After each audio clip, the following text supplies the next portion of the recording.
Okay, welcome everybody to our second event of the semester. Welcome to the Brazil Lab Colloquium. My name is Michael Mugi, and I'm Academic Research Manager at the Brazil Lab at the Princeton Institute for International and Regional Studies. It's so good to see you, many of you here. A special welcome to our colleagues from across town, from the Institute of Advanced Studies, and the Princeton community members. We are very grateful to Princeton University Press, who is co-organizing this event. Also to the Department of Anthropology, the program in Latin American Studies, the program in African Studies, and the Department of Spanish and Portuguese for their general support. It is timely and essential that we rethink the history of abolition. For too long, dominant narratives have cast the struggle to end the transatlantic slave trade as a largely European and North American endeavor. In doing so, they have marginalized the agency and experiences of enslaved and free Africans who were central to that history. What happens when we shift our vantage point to West Central Africa? What new geographies, actors, and politics of freedom and unfreedom come into view? Today, we are very honored to welcome Roquinaldo Ferreira, the Henry Charles Lee Professor of History at the University of Pennsylvania, specializing in African, Atlantic, and Brazilian history. Roquinaldo previously taught at Brown University, where he held the Vasco da Gama Chair. He is the author of the influential Cross-Cultural Exchange in the Atlantic Road, Angola and Brazil during the era of the slave trade, a work that reshaped how scholars understand the deep connections between Africa and Brazil. With his most recent book, Roads of Unfreedom, published last year by Princeton University Press, Roquinaldo recasts West Central Africa as a key battleground in the struggle to abolish the transatlantic slave trade between 1830s and the 1860s. Drawing on extensive research across multiple continents, Roquinaldo foregrounds the experiences and agency of enslaved Africans. He challenges Eurocentric narratives that marginalize African participation in abolition efforts. Integrating microhistorical analysis with broader global history, Roquinaldo explores individual trajectories to unravel complex global phenomena. He examines the South Atlantic as a space where politics and race-making were deeply intertwined, a space where ideas and identities crossed and recrossed the ocean. He considers Portugal's strategic use of abolition for territorial expansion and its impacts, and the intricate networks linking West Central Africa to Cuba and Brazil. And in doing so, he reveals how abolitionist measures often camouflage new forms of labor exploitation and forced migration under emerging colonial regimes, and how multiple actors, including Africans, built anti-slave trade politics from the margins. I cannot think of a better book and better author to translate what lab means, because lab is Luso-Afro-Brazilian Studies. And I think we got everything here in this book. So Roads of Unfreedom offers a nuanced, Africa-centered perspective on abolition, one that highlights the resilience and contributions of enslaved Africans in shaping the course of history. Serving as commentators today is Isadora Moura Mota, Assistant Professor of History at Princeton University. She is the author of Freedom's Horizon, Black Abolitionism in 19th Century Brazil. In terms of format, Roquinaldo will begin with a presentation, followed by Isadora's commentary, and after their exchange, we will open the floor for discussion. After the event, we'll host a small reception just next door, where we can continue the conversation and celebrate Roquinaldo's work, which you can purchase right there at the end of our, yes, exactly. So please join me in welcoming Roquinaldo Ferreira.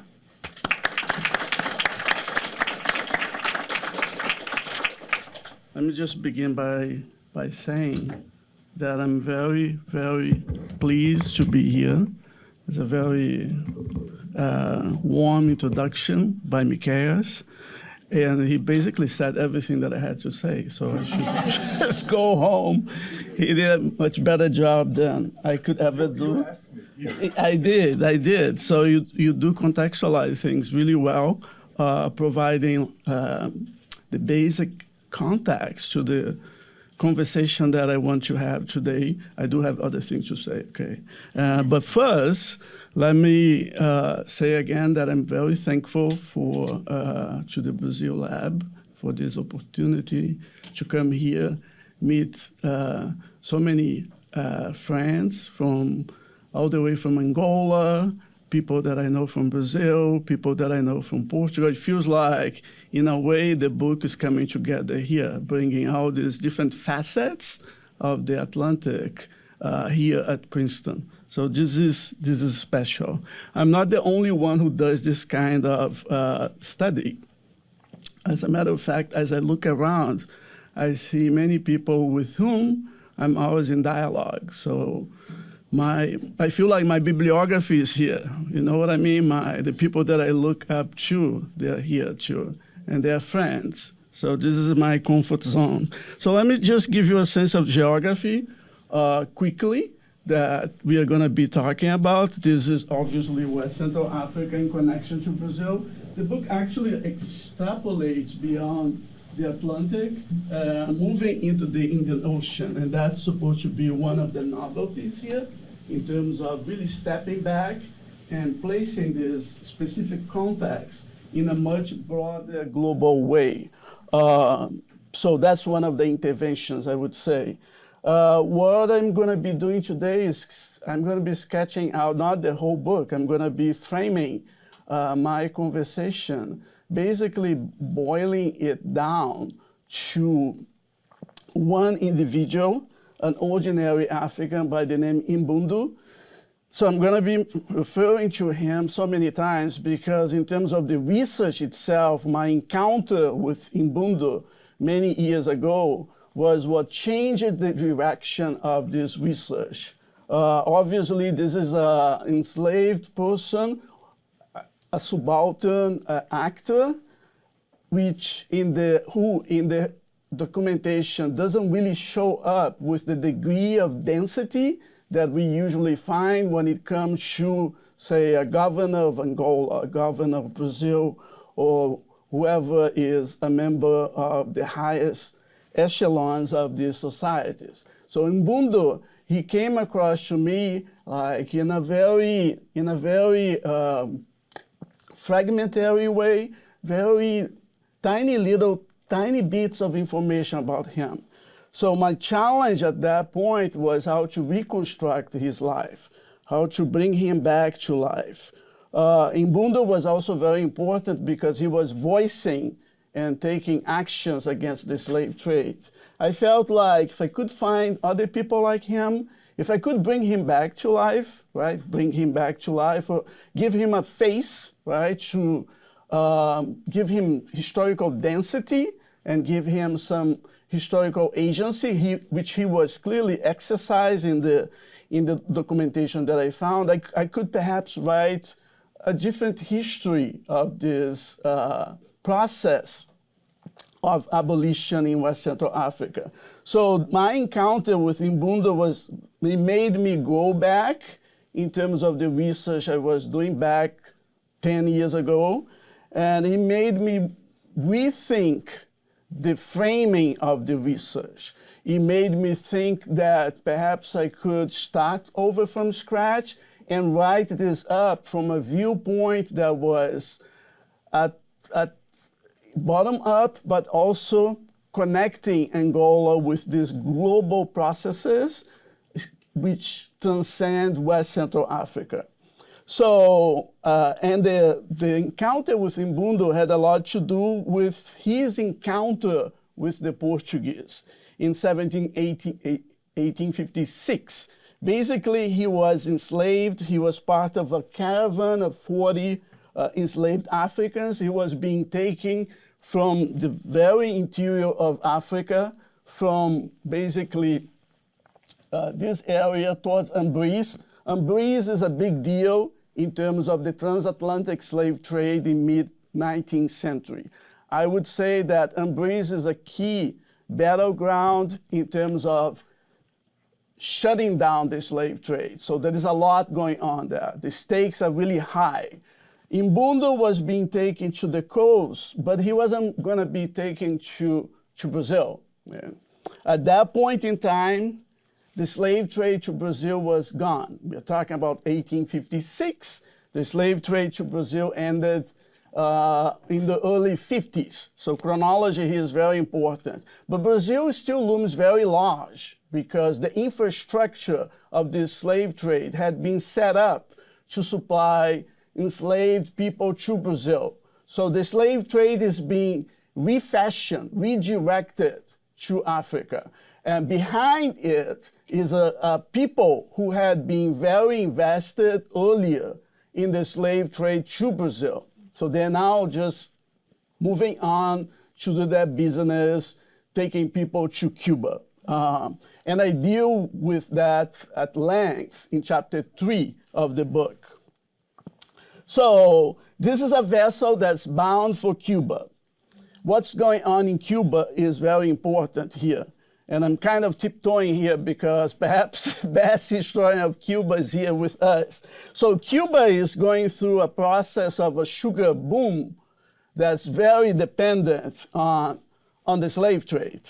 So Cuba is very connected with West Central Africa at this point in time, which is another intervention that I try to accomplish, because usually when we think of connections between Cuba and Africa, we pay a lot of attention to West Africa and we gloss over West Central Africa. So that's another contribution of this book, to redirect West Central Africa vis-a-vis Cuba, exploring the ties between Cuba and West Central Africa. The vast majority of people taken to Cuba at that point in time, chronology here ranging from the 1840s to the 1860s, came from this region. So this is a history that connects Africa with Brazil, but also connects Africa with Cuba. In the case of Imbundo, though, he was able to escape from that caravan. So in a way, he's very lucky. He came across a group of Portuguese soldiers, right, a military expedition. So he came across a column of soldiers, African auxiliaries, Portuguese troops on their way to Bembe. The whole point for the Portuguese at that point in time was to get to Bembe, which begs the question, why? The Portuguese are trying to remake this economy in terms of copper mining, which is going on here. So there is an element of a territorial expansion that underpins the process of ending the slave trade on one hand, but there is also this attempt to create a new economy for West Central Africa. So I would argue that those two factors will play into this process of abolishing the slave trade from the viewpoint of Portugal. So this is not coming out of philanthropy, okay? There's a whole geopolitical rationale behind this. So after this fight, or flight, Imbundo comes across the soldiers, and Imbundo is then questioned by them, right? They wanted to know what was going on. Well, they were also after the structure of the slave trade. They wanted to get rid of that. They want to wipe that out. So that's another dimension here. Ending the slave trade is still very important for them. Ending the slave trade means to making this challenge by the French, by the British, it means to fend that off. So the soldiers are not only interested in getting to Bembe, they are not only interested in expanding Portuguese sovereignty outside Angola, but they also still want to do away with the slave trade. Still a big deal. The troops will continue inland. The caravan was disrupted. they took Mbundu with them. Mbundu, the story here is not a happy end, because even though he was able to escape the slave trade, he was not able to escape forced labor in Angola or in West Central Africa, which is another intervention here. The intervention being that the process of ending the slave trade will pave the way for what I'm calling here Unfreedom. I go back to this concept later. Unfreedom for me is not only about forced labor, it's broader than that. It reflects dynamics that have to do with taxation systems on the ground. It reflects dynamics that have to do with the rise of colonialism itself on the ground. The information that Mbundu offered to the Portuguese is critical for us. It is a history that's difficult to document because we find a subaltern voice. It's not ours, we can find that in the documentation. Most of the documentation, many people here have reflected on the nature of the colonial archive that's highly biased and is oftentimes about suppressing the voice of people like Mbundu. But in this case, we get to hear his voice, right? And for me, that was important, was inspirational. It made me feel like perhaps if I dig deeper, if I spend more time excavating these archives, I can find other people like him. And I did find other people like him. So even though I'm singling out Mbundu here, even though I'm playing up his agency, he is not an isolated case. So much so that I go on to write a fully fledged chapter, chapter 3, that looks at the agency of subaltern enslaved people taking on the slave trade by multiple ways. So it is a history from below here. It is a history that connects West Central Africa with the Atlantic and other places. It is a history that reframes abolition not as a vehicle to achieve freedom, but that complicates the process of abolition. The fact that Mbundu was taken to Bembe, he did not become a free person. It adds a layer of complexity here that made me rethink my assumptions about the process of abolition itself. Throughout the Americans, perhaps abolition really meant bringing about freedom, perhaps. Okay, I'm not the best specialist here. But in the African context, abolition has other meanings. Okay? Abolition is an agent of what I'm calling unfreedom here. Forced labor, to go back to the concept of unfreedom, captures well economic compulsion. Okay? But unfreedom, in my mind, allows me to include legal restrictions on mobility, which was going on at the time and which will increase over the 19th century. It allows me to think about fiscal systems on the ground in West Central Africa. It allows me to think about the rise of new systems of social and political dependencies on the ground. And ideological frameworks that denied full recognition in terms of local people. Why to begin with one man here? And why did I begin with him? Why did the introduction begin with him? I felt like it was a very powerful story that resonated with me in many ways, methodologically speaking. in terms of, providing inspiration. As you know, when we go into the archives, this is a very lonely process, which will take many years. It can be very dry. It can be the level of productivity in terms of people who are committed to this histories, social histories from below. It can be sometimes pretty disappointing.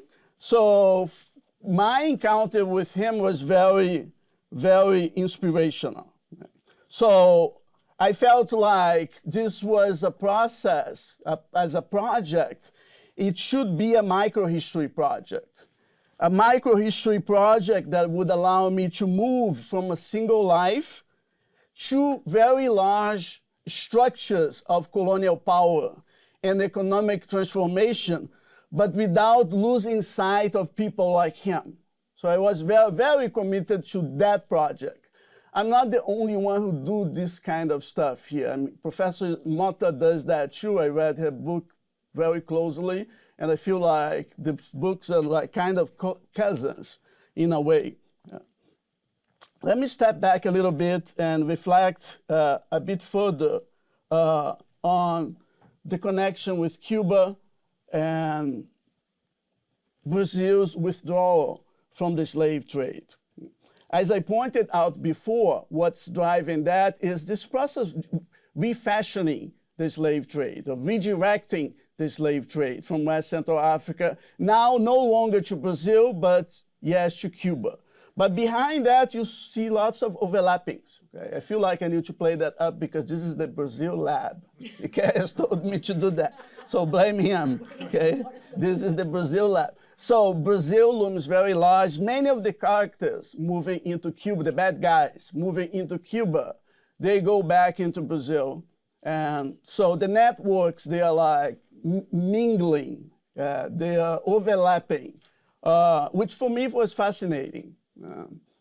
Because we usually feel like or think sometimes that the slave trade is about specific regions and networks that will not meet each other. But in this case, there is a lot of overlapping, actually predating by a lot the 1850s.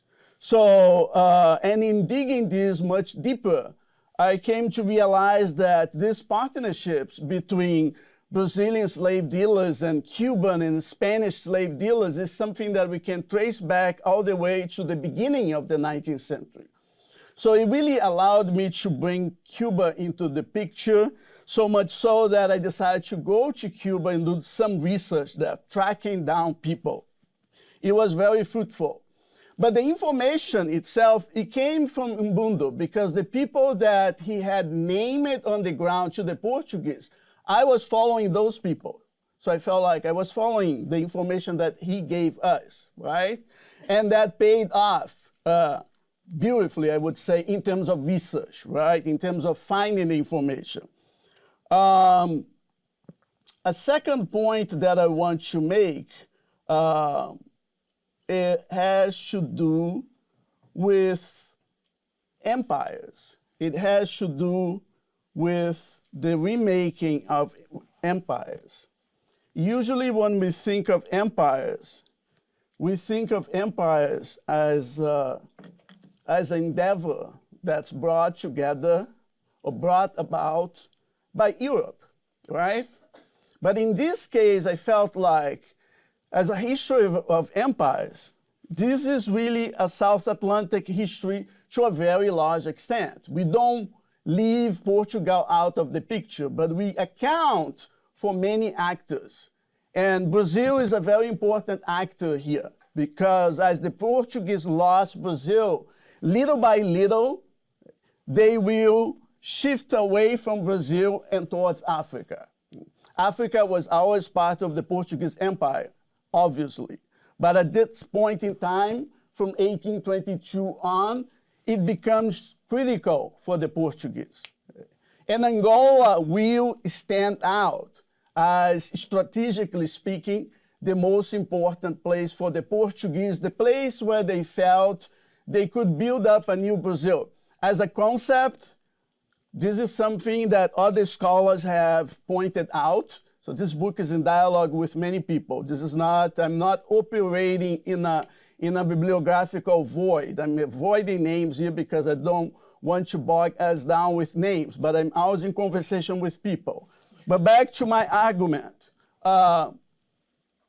Losing Brazil will set in motion this process of remaking the South Atlantic from the viewpoint of Portugal. The process of remaking the South Atlantic for the Portuguese, it meant to do away with the slave trade. The slave trade was the backbone of not only an economic relationship, but there was a lot going on in terms of the slave trade.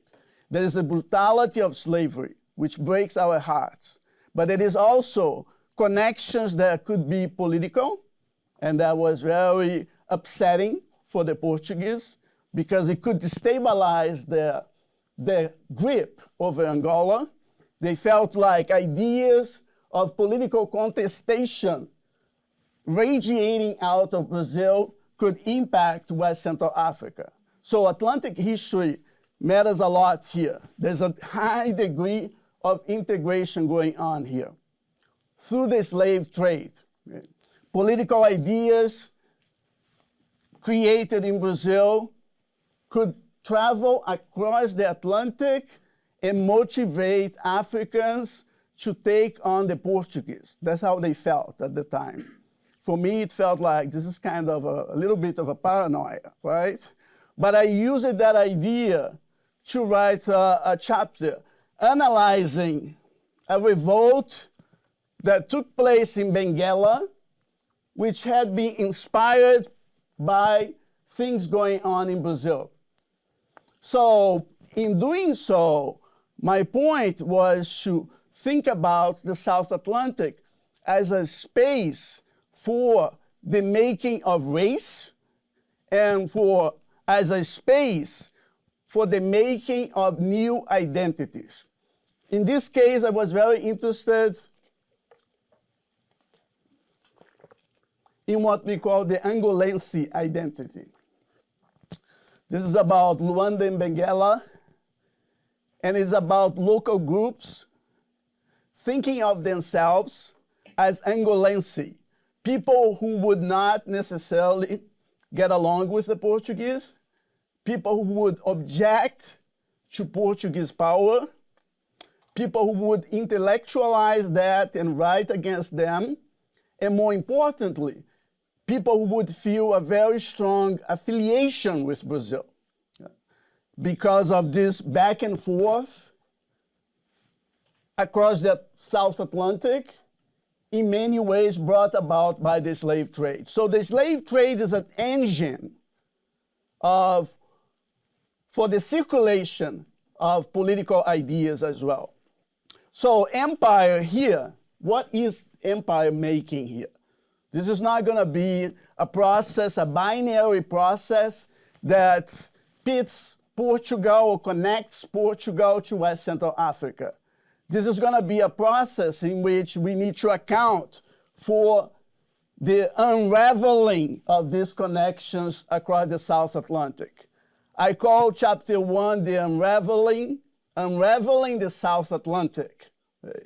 In my mind, it's like ending this engine of the slave trade, but ending this engine of brutality of the slave trade, not only in terms of the economics of the slave trade, which will always matter. I felt like we knew a lot about that, but it also, we should address that from a new angle that would account for politics as well, for race making as well. I was very committed to the idea of doing that in terms of people. So chapter 1 is all about tracing the trajectory of another person, not Imbundo, the trajectory of a bad guy, right? A slave dealer who was accused of leading a revolt against the Portuguese in Benguela. And from the viewpoint of the Portuguese, that revolt was racially motivated. This is a black guy. He's going to be taking on us We are the white people, except that he did not see himself as a black person. He was a product of these connections across the South Atlantic. These connections that bothered the Portuguese a lot, because they felt like this is getting in the way of us building up a real colony in West Central Africa. So we can use one person, we can boil it down to one person to analyze very macro processes. That was my challenge in chapter 1 and across the book as a whole. I'm very mindful of time. Let me just return briefly to what I'm going to call the human texture that, in my view, microhistory preserves, okay? This, I should probably call this more of a global microhistory, which for me should never lose sight of ordinary people, despite all the difficulties of piecing these histories together. In my view, history as a definition, it only really takes place at the connection between the local and the global.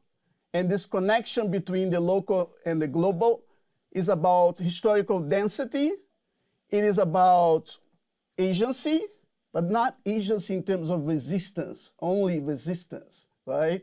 It's almost like we need to refine that context or that category. But that's where the beauty of history really resides, in that specific place. If we can get to that place, we can write more complex histories. That's what was driving me as I was putting together this project.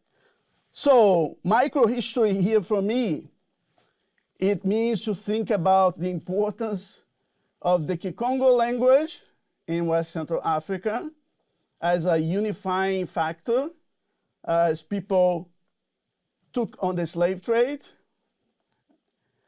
It means to think about scarifications. I was using people's bodies and their body marks as an archive. I wanted to destabilize the usual archive we rely on. I'm not a decolonial historian, but I wanted to deconstruct that. And I felt like those scarifications, the scarifications that Ubuntu certainly had, they could perhaps provide me with a new venue to think about these histories. Songs as well, which could condense, and they do condense, grief brought about by the slave trade, but also a sense of resistance. We find resistance there. And a shared sense of expression, an expression that could be about identity formation. It could be about solidarity. And again, it could be about resistance. Cosmological frameworks, for me, they are very important in this book. I felt like the historiography will tell us a lot about economic transitions. We know a lot about them, about the slave dealers. But what about these other dimensions? We are complex human beings. And I wanted to make Ubuntu more complex. So I wanted to understand his mind. Can I get all that I would like to know about him? Not at all. But I felt like I could humanize him, right? Give him back some sense of complexity. I feel like, and I felt like, these fragments, this is not about sentimentalizing suffering. In my mind, it's about much more than that. It's not about that at all, by the way. It's about doing a history that does justice to people like him. As a framework, they allow us to reconstruct how people made sense of the violence that was upending their lives and how they fought to keep this sense of personhood under extreme violence. The violence that, by the way, other people here will work on the archives of slavery. sometimes you feel like, I wish I could be just a scientist, right? That you go into a lab. We call this a lab, but this is not, this is about emotions, right? You go into a lab, but the other labs, the big money labs, right? And you can be completely objective, right? You can look at those things out there. But in this case, there is no way you are not going to relate to people like him. It doesn't mean that you're going to fantasize. It doesn't mean that you're going to make stuff up, right? In this case, it means that you want to go deeper, excavate further, to write more complicated histories based on people like him.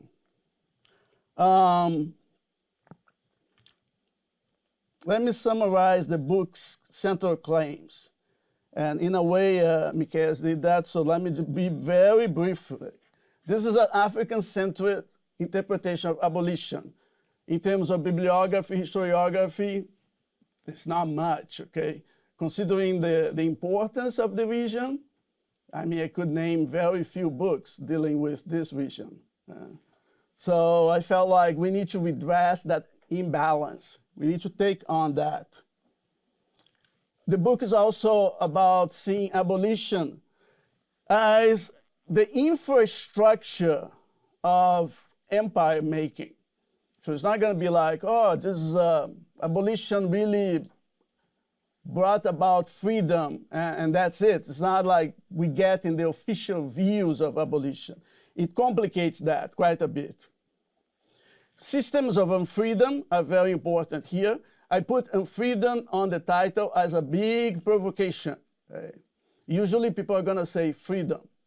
And I buy into the concept that freedom applies throughout the Americas. It might apply. But I felt very strongly that this is not the case on the ground in West Central Africa.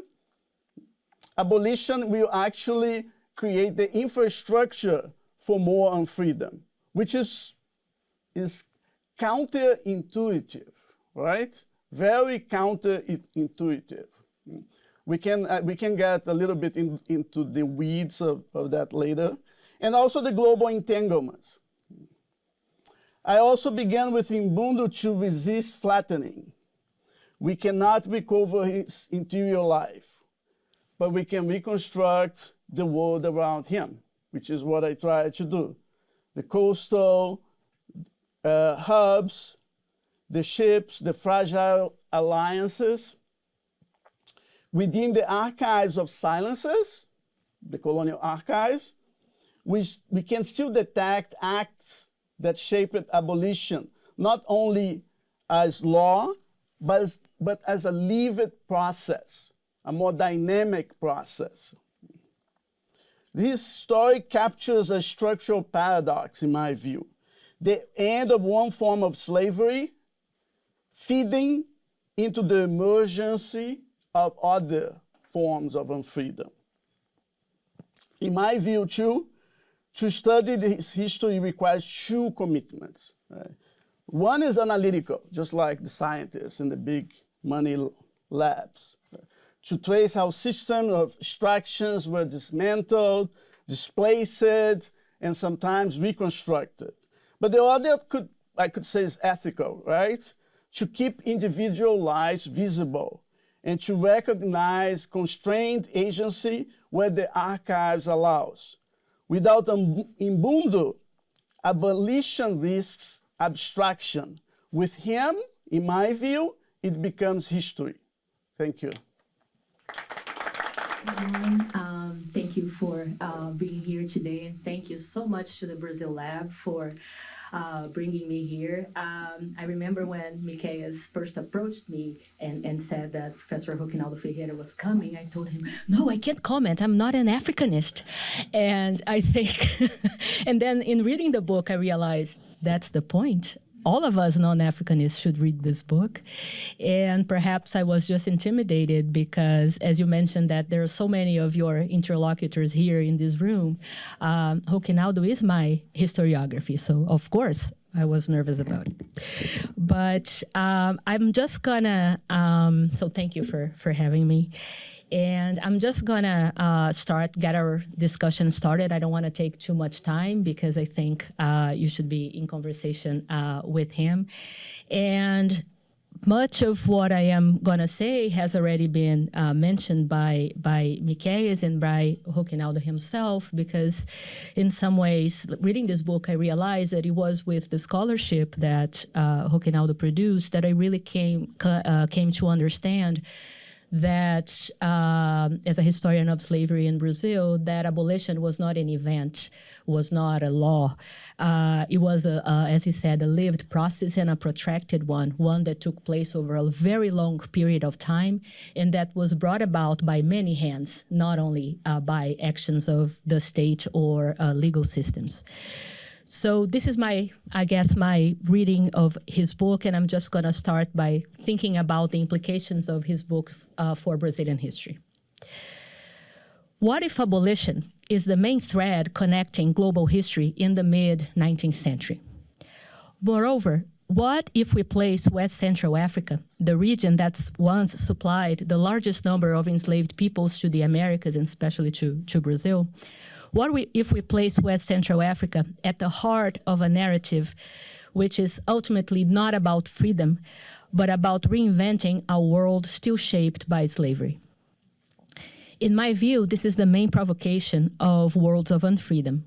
The book invites us to think deeper about the role of Africans in resisting the slave trade and the geopolitical forces that worked in tandem with abolition to give rise to new systems of forced labor and colonial rule in Africa.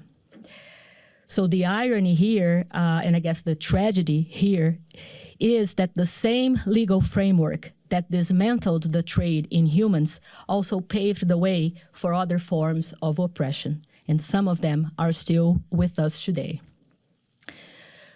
So the story of abolition that Professor Ferreira tells does not tend toward resolution.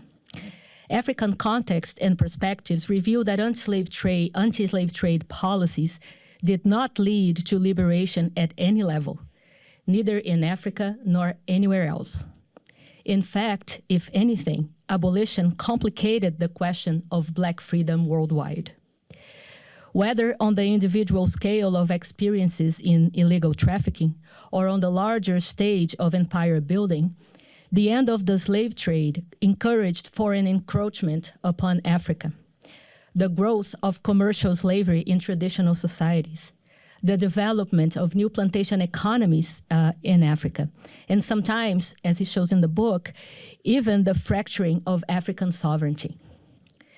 And all that with the logistical and financial support of slave traders operating in circuits involving Brazil, Cuba, and very much the United States. Now, this African-centered history of abolition does not unfold against the backdrop of ship logs, abolitionist treatises, or the mere enactment of imperial law. Professor Ferreira's South Atlantic is people-focused and rooted in the social history of West Central Africa. There, as he described, the work of abolition is done by people like Mbundu, or by enslaved Africans in Benguela who leveraged Portuguese anti-slavery policies to dismantle and denounce illegal trade networks, was also made by those engaged in ship revolts, the formation of maroon communities, and flight from the, do we say Orchella? Orchella, okay. I didn't know about Orchella before the book. You can ask about that. And also flight from the Orchella factories of Benguela. So his analysis of African opposition to the slave trade was really fascinating to me, as it brought new light to the shared traditions of Black resistance that sustain the South Atlantic and connected with the Indian Ocean. So much of what I saw in the book is what I also see enslaved peoples undertaking in Brazil. So just to conclude, I wanted to say maybe 2 words about the profound implications that I think Worlds of Unfreedom have for the writing of Brazilian history. So as Roquinaldo's scholarship has already done before, the book continues to draw attention to Brazil's ongoing connections with West Central Africa now in the 19th century. So these connections don't end with the end of slave trade in Brazil in 1850, they are ongoing. He mentioned the economic, political, and cultural ties between Brazil and Angola, so maybe I won't go into that. But to me, it was very interesting to learn from him this narrative about how, after losing Brazil, Portugal in some ways rebranded its version of imperialism in Africa, expanding territorial claims and turning Angola into an important producer of goods for the European market. It was not only about enslaved peoples anymore. And I was glad to learn that the United States, Britain, and France also made inroads in West Central Africa at the same time, deploying military force to protect trade interests and question Portuguese sovereignty from the Atlantic to the Indian Ocean. Now, the other aspect that I think it's important for those who study Brazil to have in mind is exactly what he mentioned, that following the bans on the Brazilian slave trade, slave dealers, most of them, some of them based in Brazil, adapted to the end of the slave trade by redirecting shipments of enslaved Africans from Angola to Cuba. And that's, I think, it's the new frontier when we study the relationships between Cuba and Brazil. And I was very fascinated by his account of how, in this redirecting of the slave trade, New York was the crucial financial hub, sustaining these trade networks that pushed African societies into an even more dependent position within the global economy. And lastly, as a historian of abolition in Brazil, I couldn't help but think about the fact that both Brazilian abolition and Brazilian state building in the 19th century are running parallel to this history of Portuguese anti-slavery efforts in Angola. So it was interesting to see, for example, Roquinaldo describe how the Portuguese learned in Brazil, in some ways, to use race as a lens to understand anti-colonial rebellion in Angola, right? How the Portuguese, for example, shared the same fears of slaveholders in Brazil of the rebellions in Haiti or the rebellions that took place during the 1830s, the Regency in Brazil, how that also inspired the Portuguese version of gradual abolition of slave trade and slavery in Angola. So for scholars of Brazil, I think the lesson is clear. The study of abolition has to include Africa, not in an abstract way, but it's in this kind of fine-grained analysis. We need to understand better the parallels and the connections that tie us together. And we also need to consider the multi-imperial context in which the post-slave trade, in which post-slave trade economies emerged. And Brazil is also a part of that. So I'll pose perhaps a question to kind of get us started. I have 100 million, but I will be quiet. I wanted to ask, can you get me the book? You talked, Roquinaldo, about the title. I wanted to ask about the cover. And what kind of provocation is that to have, perhaps you're signaling to U.S. presence in West Central Africa and the importance of this history, to consider the role of the U.S. also in this narrative. I wanted to ask about that. And a second question would be some of perhaps the most exciting parts of the book for me, other than chapter 3, which was, of course, my favorite, because it's about enslaved peoples as agents of abolition. But so many of the protagonists of the stories of the slave trade that you tell are women in this book. And that I found really refreshing, because usually books about the slave trade are male-centered. So they are present as people who are resisting the slave trade, people who are suing Portugal for freedom. They are also business people and some of the richest people in in Africa in the 19th century. They are facilitating slave trade to Angola. So women come in this story quite a lot, and I wonder if you could talk a little bit about that. And thank you so much for being with us. Do I answer that? Okay. Thank you so much. I've never had anyone reading the book like this with in such a comprehensive way. So this is very rewarding, both Miqueias and Professor Mota. I'm very grateful for the reading, for the framing, for the questions. Actually, can I go back to something? About the cover? As I was doing research, I came across all these watercolors. And I just want to show a few of them. So this is like, I came across about 80 watercolors drawn by this British guy who was obviously a sailor. He was on one of the naval ships that the British deployed along the African coast. And they're just amazing. So I was kind of at loss, which one should I use? I could use that one. That would represent the British presence along the coast. This is what we would call a factory. This is a British firm that will continue in the region up to the 1880s. So this is like, it illustrates this process of transition away from the slave trade, but into new forms of colonial economies being brought together by West Central Africans' connections with Europe in this case, and moving away from Brazil at this point in time. So, but the watercolors are just amazing. This is powerful for me. Very likely, these are enslaved people. That's my reading. And you have a guy here who is like, he has a gun on, right? You can tell that. That would be a barracoon of enslaved people. So the pictures or the images can be very granular, right? They give us a lot.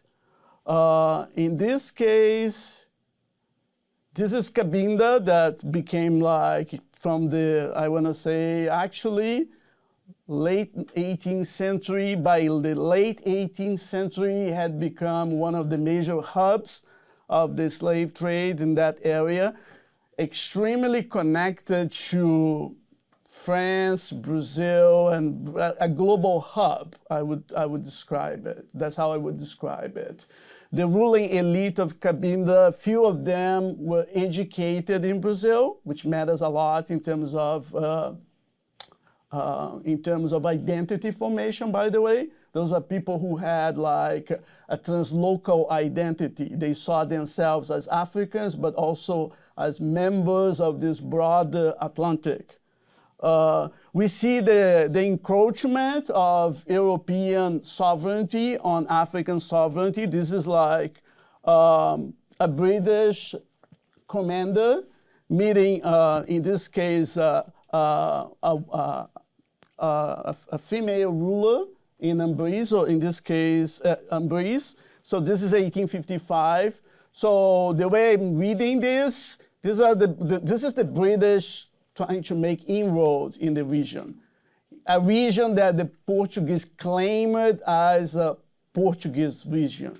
So there is a geopolitical backdrop to this in terms of, Great Britain, Portugal, France, and sometimes the US vying for influence over this region of West Central Africa.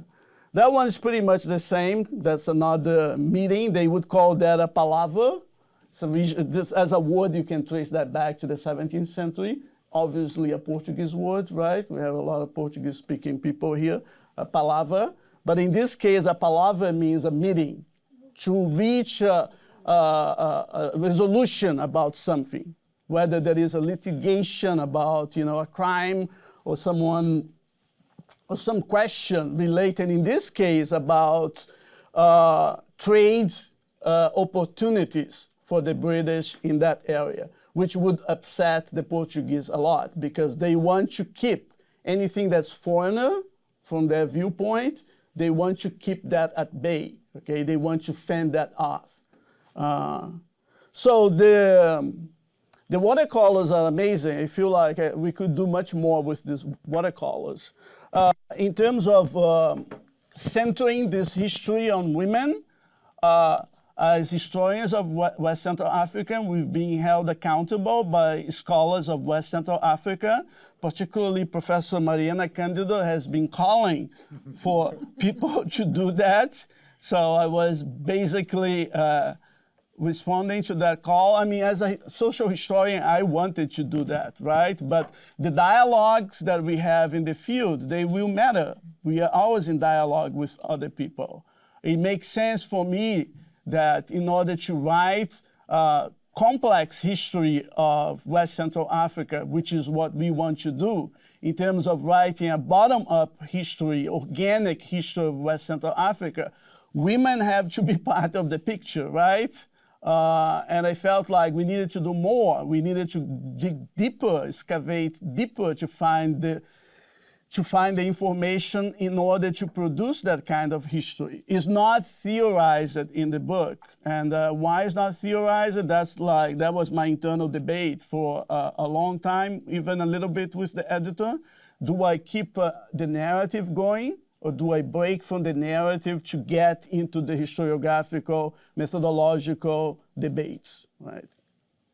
Ultimately, the decision was to focus on the narrative side. So it's not theorized, but it's very central to the architecture of the book. We have time for a Q&A. Let's start with Ada, and maybe we can collect three, so Roquinaldo can answer and you can hear more from people. I can't wait to read the book, so to say that. I have two questions. One local and local micro and one more global. So the first, local micro, I wanted to know if you could say more about Imbundo. I mean, it seems you mentioned that you found he's in a caravan of 40, you know where he's headed, you know where the ship is headed, then he's caught by these people, he gives you names that then you can trace, you referred to his cosmological vision. So what was it that you found on him that allowed you to do that? So I was curious about that.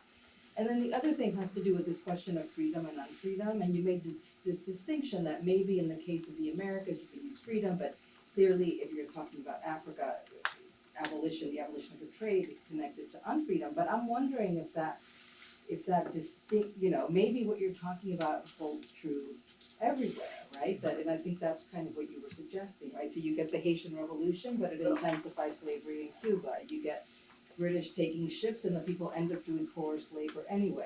You have the second slavery, which is happening at the same time as the age of abolition, right? So I just wondered if you could. We have the lack. Yeah, we have the lack of full citizenship, right? Which is a struggle that's still ongoing. Last time I checked it, right? So yeah, I agree with you. Maybe I should take it back. That unfortunately applies not only to Africa but to other places too. Yeah. So I point really well taken.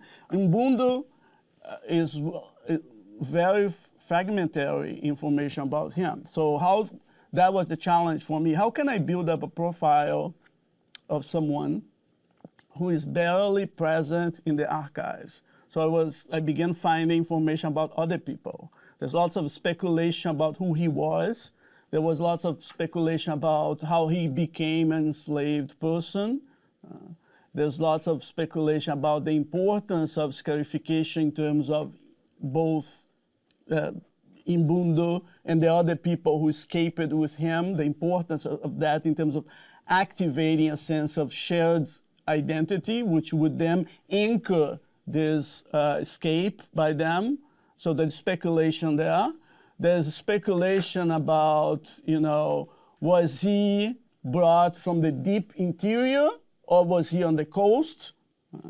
He knew a lot about the slave trade, so maybe he was like one of the workers on one of those factories being the name that people would use at the time. So lots of question marks there. I brought all question marks into the narrative. Right? And I made that a little bit in a slightly ethnographic way, but in doing so, I'm centering it on him. So I'm making it about him. I'm using his name all the time. Perhaps this happened to him, and this is not the case of Imbundu, but someone else happened like this. Maybe that was the case with him. But Imbundu himself, I wish I could have known much more about him. What happened with him? We know that he was taken to Mbembe. Even the fact that, was he really put to work as a forced worker in Mbembe or not? That was a question that I asked myself too. Many other people were put to work as forced labor workers in Mbembe. And I felt like maybe that's what happened with him. So I was not shy about the gaps in the archives. I was actually, in many ways, I was using them as almost like an intellectual motivation to center the history of the story even more on Imbundu. Yes, thank you for such a thought-provoking talk. I have a question related to Imbundu as well. I was wondering about how you mentioned that he didn't see himself as a black person when you were talking about how the Portuguese saw this as a black versus white struggle. And I was wondering if you could expand upon that, particularly within the context of how your work is recasting identity making in the South Atlantic. Okay. Just to refine that point, that was not him. That was another individual. The individual that I go on to use as the anchor, as the entry point for chapter 1, the bad guy, the slave dealer who was born in Benguela and was brought to Brazil for education when he was still very young, eventually made his way back to Benguela, and he kept going back and forth. He did not see himself as a black person. Phenotypically, is that a word? I think so. He would look like a black person, but he dressed like the Portuguese. He was Catholic. He spoke Portuguese well. So essentially the point I'm making here is that race is not driving everything from his viewpoint, okay? Culture will matter a lot here, okay? This urban culture that's deeply translocal, not transnational, but translocal. For them, what matters is the way you dress. The question is, and the Portuguese go along with that well, up to the 1840s. So the question for me is, or was, why were they taking issue with his identity? Why does blackness become an issue in the 1840s? Right? How does it become a stigma? Okay? This is a phased-in process. Okay, it takes time, and the question here is that in many ways, José Ferreira Gomes, that was his name, he encapsulates these connections with Brazil. And Brazil was the place of instability. The Portuguese were very afraid about Luanda and Benguela. There was some degree of instability going on there, political instability, but the real eruption of political instability was in Brazil in the 1830s. That's the Regency period, which I think we should recast as civil wars going on in Brazil. They go on for a very long time. Thousands of people might lose their lives, right? Or many, not mine. Many lost their lives in these mini civil wars across Brazil. And my point there is that this will echo beyond Brazil. So Brazilian history here is really playing out outside Brazil and connecting the two sides of the Atlantic. The Portuguese basically are overreacting on the West Central African side in terms of thinking that what's going on in Brazil might perhaps take place in Angola. Look at all these people like Ferreira Gomes going back and forth. They have no loyalty to us. They're as black as those people in Brazil who are revolting, who are protesting. What if this happens here? As it turned out, Ferreira Gomes was the leader of a revolt. Okay? He was behind a revolt that took place in Benguela. That revolt went on for a very long time. But the issue for him and for the other followers was really about land dispossession. Okay? Land dispossession by the Portuguese administration, not a large administration, tiny little, okay? but an administration that was very invested in this idea of creating a new economy for Angola. And to create this new economy, you ought to take away African land. So the revolt is driven by land dispossession. But the Portuguese interpretation of the revolt is reflecting all these circulations going on across the Atlantic in terms of race. So race here is a fluid concept for me, very malleable, okay, shifting from a place to another, but becoming inevitably more hierarchical. That sense of I'm black, but I dress like you, European. I dress like an European, westernized. As an argument that would resonate with the Portuguese prior to the 1840s, 1850s. But afterwards, I wonder. Thanks so much for the talk and the book.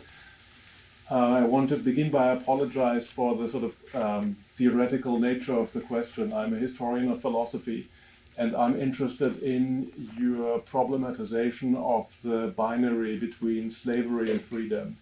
And I think it's very interesting how you explore the idea of states of unfreedom that are different from slavery.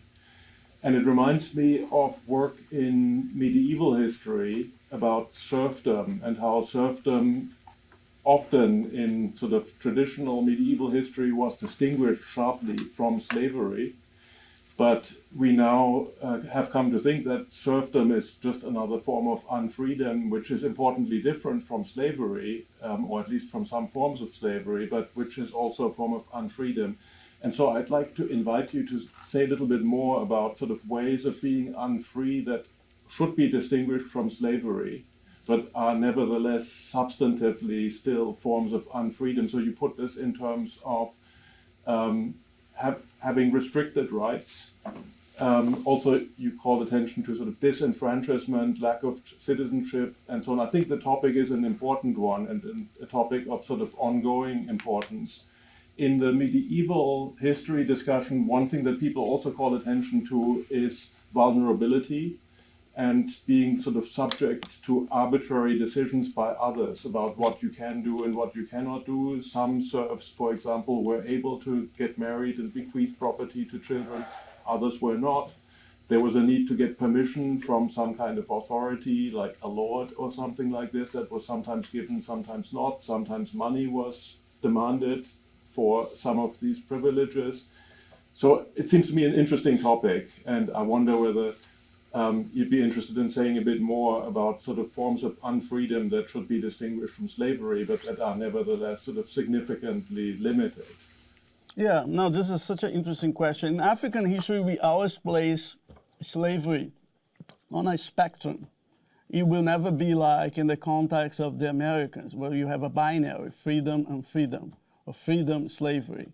You have a spectrum going on. So slavery is not, it might be, it's, specificity here matters a lot. And I hope I don't oversimplify things, but slavery is going to be small scale.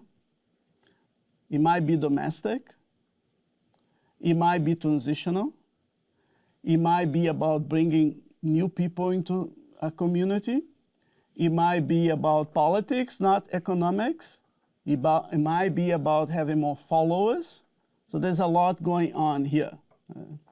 That's one point about unfreedom or slavery, which is almost like a misnomer sometimes, right?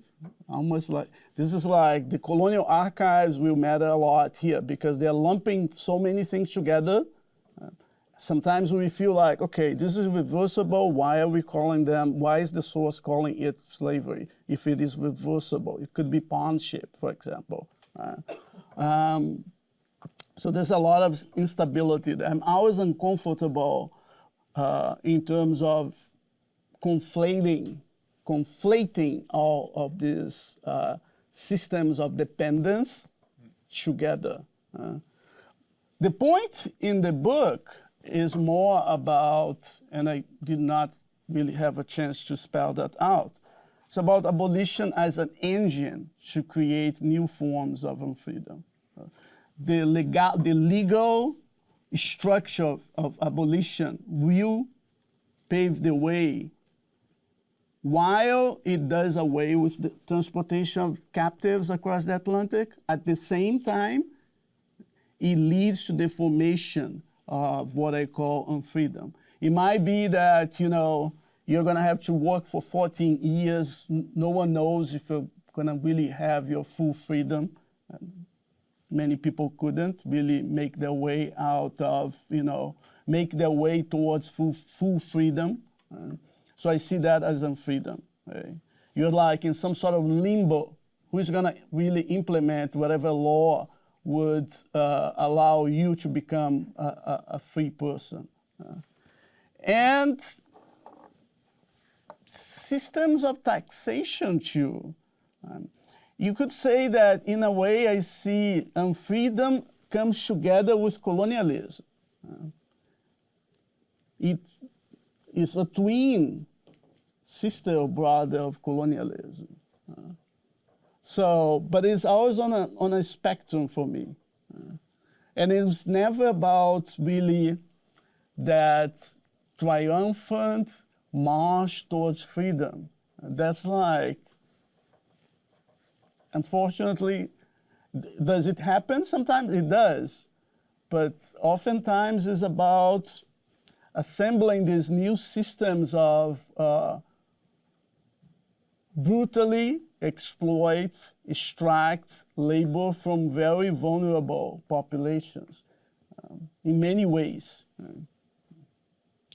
Does it make sense what I said? Very helpful, thank you. So we have Pedro and then Luan. Oh, thank you, Roquinaldo. Really excellent presentation that night. Really eager to read your book. And my question goes very much the same direction as the previous one, and also what Ada has mentioned. Being, of course, not an Africanist, but working for some time on enslavement of indigenous Americans in 16th, 17th century Brazil, it's very clear when you deal with sources that the enslavement of indigenous Americans back then, and also the 18th century, I would say, coexists with very different variety of forms of human bondage and forms of servitude. So what I would like to know is, or ask you to elaborate more, your one of the main points of your book, that we're dealing with the time period when the abolition process gives way for new forms of dependency, or is it just suppressing slavery and the continuity between already existing forms of servitude and human bondage on the ground? I mean, if you know that, of course, from all the scholarship produced in colonial Brazil and other parts of Latin America, for indigenous Americans, perhaps more than for Africans and African descended persons, there's a wide range of forms of dependency and personal subjugation. And slavery is there, but there's also a lot of other forms of dependency. So the time period you are analyzing, is it about the creation of new forms of dependency, or suppressing slavery from the picture and continue with previous regimes of servitude, with some adaptation, of course, to the new landscape, the geopolitical landscape and commercial landscape that you so well described. I could not agree more with you, and I'm not gonna. I won't be able to go toe to toe with you. I read your article on this subject that came out recently. I mean, when I was talking about this binary of freedom and slavery in the America, I was talking about African slavery, right? You have a wide range of forms of exploitation when it comes to indigenous slavery, although I'm not a specialist here at all. Particularly after you presumably legally ends indigenous slavery, you have to figure out how to continue exploiting people. There's another specialist here. So I'm aware of that. And your question adds nuance to my point, right? I'm talking about 19th century, West Central Africa in the 19th century, and the impacts of abolition on the ground, which on one end we end up with the end of the slave trade, transportation of people across the Atlantic, but then you have a lot more going on. What about all those people who are called libertos? At some point in the 1850s, you have far more libertos than slaves. The libertos are gonna, what's the difference between a liberto and a slave? Very little on the ground. Right? If you ask a liberto, I mean, that's like, they would, by the way, they would escape, they would flee just like enslaved people. They sometimes would join together to form runaway communities. So, and the liberto status, the legal status of liberto, again, to go back to my point about the importance of abolition as a legal factor, agent behind this, that's created by abolition. You read the treaties, you read the law. It phases out slavery, and it concocts these new terminologies, such as liberto. So I see specificity here. For me, it's a 19th century history. Okay, we have 10 more minutes, so we'll collect a bunch of questions, starting with Luana, and then you there. And yeah, there are two there. So I'm gonna change the conversation from the historic part. I'm gonna try to bring a different perspective to the presentation. Thank you so much. I've been thinking about a lot of the words that you mentioned. I'm a linguist, and I teach language, and I'm also a poet. So when you're talking about Ingondo, I was thinking all the time of this connection of Ingondo, the people, Ingondo, the language, and thinking about the role of translation and the interview and the conversation, because you mentioned that the information that we get about Ingondo is through this help of the translation. The conversation was mediated with the help of the translation. And you mentioned the importance of thinking about Ingondo and thinking this historical aspect from his perspective, but still what we get from his perspective is through translation. So I'd love to hear a little bit about how do you think about the role of translation, and with the information that we get about Ingondo, that is still not his direct words, it's still mediated by translation. And if you think there's also a connection with his name, with this idea of the people and the language and the way they were identifying him, naming him, is related to this, his ethnic background, like the people he is connected to. And also, I was thinking about the watercolors that you showed us, and especially the one with the palaver that you mentioned in meeting in that context. And I was thinking about language again, and the way we use in the context of Brazil, like when you say, eu quero ter uma palavrinha com você, eu quero ter uma palavra com você, we also use it in this way of having a meeting, having a conversation. So I was just want to hear your opinions, your ideas with this connection of language and translation related to research. Language, sorry. Thank you, Dr. Ferreira. I'm curious about how people navigated those regimes of Unfreedom in face of the religious landscape that you described in chapter 2. And then there's another one over there, right? Yeah. Yeah, my question kind of follows up about language and thinking about Kikongo as a unifying language, as you said, to take on the slave trade, and like what kind of translations other than like slavery or freedom and unfreedom are encapsulated in Kikongo language to fight the slave trade. Thanks. Language was always the question for me. All this is mediated in a way, right? We are using Portuguese to learn about these people. Some of them would speak the language as one of the languages that they spoke. The language had been circulating for a long time. Portuguese footprint in the region predates their presence in Brazil. And so the Portuguese language is embedding itself in this region for a very long time and becoming local to some extent, right? But I wish I could have found his voice in Kikongo. His name was a big deal for me. Imbundo in Kikongo means slave. So when I was hypothesizing who is he, this is in the introduction, I was using dictionaries to understand the meaning of the word. And so for me, maybe if the name is Imbundo means slave, could it be that he was born as an enslaved person? That's there in the introduction. I couldn't answer that question, but I wrote that there, and I put question marks, quote unquote. I was hypothesizing. Or he was perhaps, like I pointed out before, a worker, a free worker who was enslaved on the coast, but his name and the Kikongo came up in that context of situating him in terms of his legal status. But obviously the best in an ideal world, we would get more in the Kikongo language. Okay? We would get their voice. I feel like through Portuguese though, we can do quite a bit because of the roots of the language locally. It's not so in my mind, I think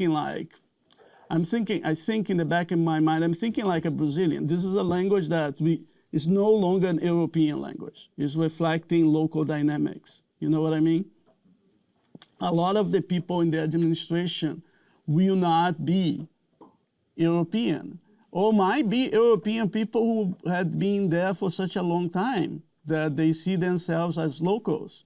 Or could be an European person who have like an ethnographic consciousness and perception that's very precise. So I'm clinging to anything I can find in terms of writing a very dense history. But I feel like I missed your other question about the palavra. Ter uma palavrinha, yeah. It's a point of resolution, right? That's how I'm looking at it.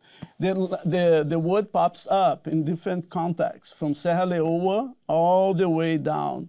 I wonder if it comes up in the context of Mozambique too. Can you remind me briefly of your question about how people navigated regions of Unfreedom in face of the religious landscape that you described on chapter 2? People are always running away. This comes up in chapter 2. Religion, for me, it comes up in chapter... No, people running away, they're like chapter 3. Chapter 2 deals with religion, but as a weapon. Right? Chapter 2 is all about showing like Luanda. It zeroes in on Luanda. It reconstructs the social and cultural fabrics of Luanda. And for me, this is like a point of resilience, right? The chapter is about a woman. We don't get her voice. Okay? She has been brutalized by these patriarchal structures of colonialism. But in the judicial process against her, it does say that she did send a gift of maquezo to her alleged lover. And maquezo, I obsessed about that for years. Maquezo is kola nut. And in the Angolan context, but also in other places of Africa, if I want to become your friend, I'm going to send a gift of maqueza to you, right? If I want to date someone, right, I'm going to send a gift of maqueza. And all is very elaborate. It has to be, you bite a little bit of the fruit. Cola nut is a fruit. I didn't even know that. And you send that to someone. And she did that.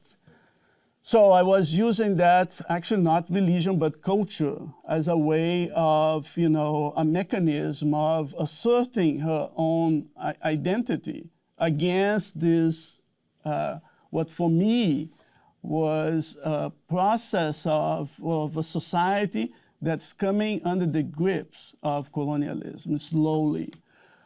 In the chapter, I do deal with religion too, right? But also as the core of a society that's fundamentally African. Did I answer? I think you did through the Okay. translation part. Did I answer you? You had a question too. I just want to make sure that I'm not leaving you out. Okay.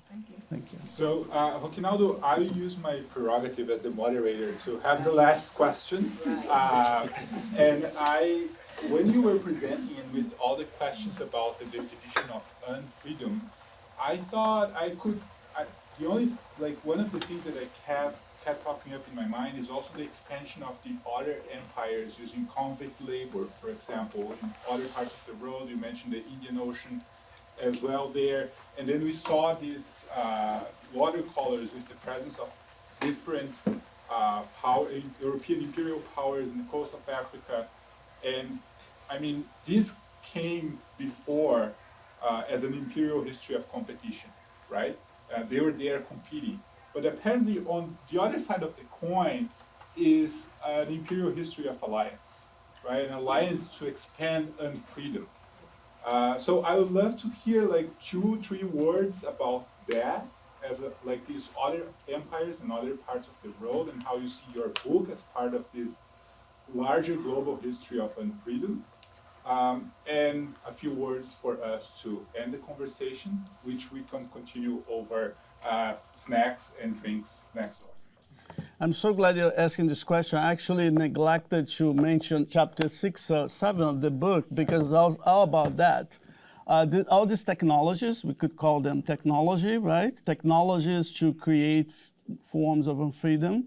They take place in a context against a backdrop of lots of dialogues between different empires. So to a very large extent, this is a history of intra-imperial connections, right?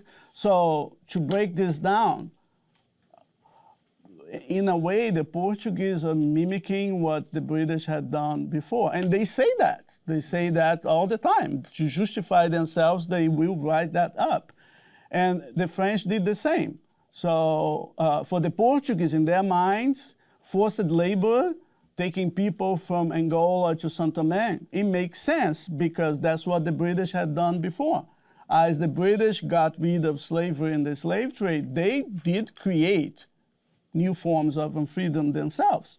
Big time. They brought people all the way from Sierra Leone, libertos from Sierra Leone, how many? 80,000 people into their colonies in the Caribbean. And then they facilitated, right, this very large forced migration of people from India across the Indian Ocean, in places in the Indian Ocean, and into the Americas. So, and the French are part of this, what we could call this evil dialogue as well. Right? So they're all learning from each other. Obviously, there's lots of specificity here, okay? There's lots of nuance. Right? But these technologies, they do travel. They circulate. Right? It doesn't, for someone who is so used to looking at the South Atlantic as a space of circulation, I have to confess that it didn't really surprise me. Right? Great. Thank you so much. And we can continue the conversation.